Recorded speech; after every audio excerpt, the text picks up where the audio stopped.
শুভ সকাল বন্ধুরা, welcome back to my channel. আমি শ্রাবণী ব্লগের পক্ষ থেকে তোমাদের সবাইকে অনেক অনেক স্বাগত। আশা করি তোমরা ভালো আছো, সুস্থ আছো। আমিও মোটামুটি ভালো আছি, সুস্থ আছি, যদিও বা প্রচণ্ড গরম। আর সকাল থেকেই তোমাদের সামনে ব্লগটা নিয়ে আসবার চেষ্টা করছি।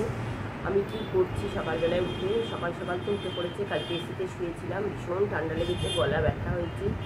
যাই হোক, উঠে পড়ে আবার এই ঘরে খানিকটা এসে শুয়ে পড়েছি। দিয়ে তারপর উঠে রাস্তা ব্রাশ করেছি, বাসি কাজটা সব কিছু সেরেছি, সেটা তোমাদের সাথে পরে শেয়ার করছি। এবার চা নিয়ে বসে পড়েছি। এটা আমার চায়ের গ্লাস, তোমাদের আগেই দেখিয়েছিলাম। আমি লিকার চা খাই সকালবেলায়, এবং চাটা কিন্তু আমি বাতাসা দিয়ে খাই।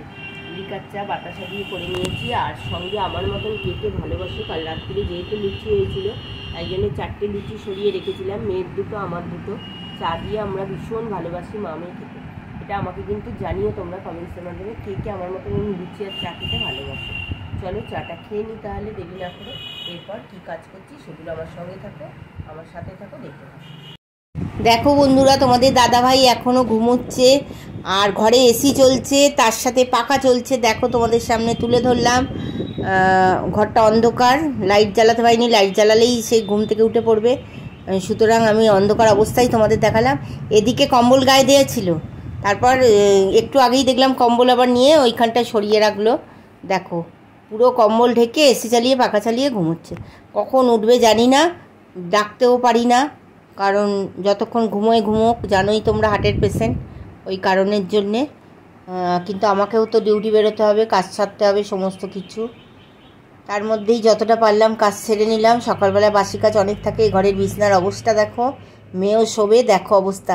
একটা মানুষের কটা বালিশের দরকার পড়ে আমাদের বাড়িতে, দেখবে মা মেয়ে শুলে 4-6টা বালিশ। কার কার এরকম বালিশ বিছানায় থাকে আমাকে কমেন্টসের মাধ্যমে জানিও। আর 50খানা চাদর।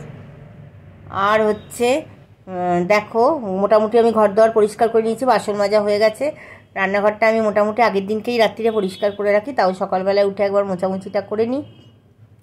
সব কাজ নিজের হাতেই আমি করি, সুতরাং না হলে আমার পোষায় না।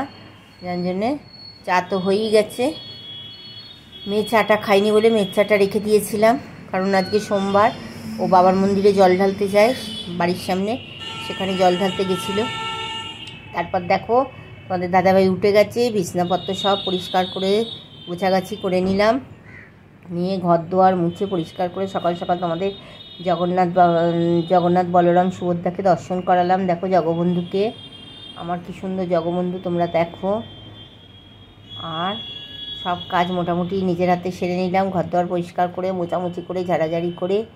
আবার পর্দা ফেলে দিতে হলো, কারণ রোদের তাত আসছে, প্রচণ্ড জিটি রোদ, প্রচণ্ড তাত। বন্ধুরা দেখো, রান্না করতে আরম্ভ করে দিয়েছি। করবো শুধু আজকে গরমে, আর বেশি কিছু করবো না। করবো আলু পটল দিয়ে মাছের ঝোল। তাহলে মাছটা ভাজছি, দেখছো কিছুটা মাছ ভাজাও হয়ে গেছে। আর সামান্য একটু ডিমও দিয়েছে, মাছের ওজনটা টান ছিল বলে কিছুটা ডিম দিয়ে দিয়েছে। আর এই যে আলু পটল আর একটু বেগুন ছিল, এই বেগুনটা কেটে নিয়েছি। শুধু প্লেন ঝোল ভাত।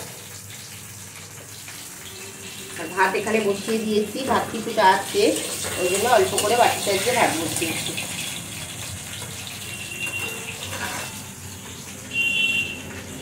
আদাও বেটে নিয়েছি, আদা দিয়ে ঝোলটা করব, জিরে গুঁড়ো আর ধনে গুঁড়ো দিয়ে। দেখো বন্ধুরা, আমি এবার ডিউটি বেরিয়ে যাব, সব কাজ মোটামুটি সারা হয়ে গেছে। চলো টাটা, বাই বাই।